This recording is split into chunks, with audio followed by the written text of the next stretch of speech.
वजीर आला गिलगित बल्तिस्तान खालिद खुर्शीद को नाअहल करार दे दिया गया है। जी हाँ, आपको बड़ी खबर देते चलें, वजीर आला गिलगित बल्तिस्तान खालिद खुर्शीद को जाली डिग्री केस में नाअहल कर दिया गया है।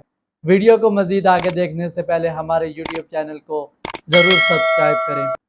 वजीर आला के खिलाफ रुकने असम्बली गिलगित बल्तिस्तान गुलाम शहजाद आगा ने जाली डिग्री केस दायर किया था, जिस पर जस्टिस अनायतुर रहमान ने 3 रुकनी लार्जर बेंच ने फैसला सुना दिया है।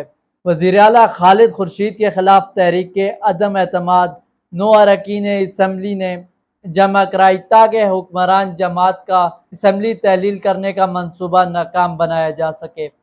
ज़राए के मुताबिक वज़ीर आला खालिद खुर्शीद गिलगित बल्तिस्तान असम्बली तहलील करने के हवाले से सोच रहे थे। वज़ीर आला गिलगित बल्तिस्तान के खिलाफ चीफ कोर्ट में जाली डिग्री केस में नाअहली की दरख्वास्त पर समाअत भी जारी है।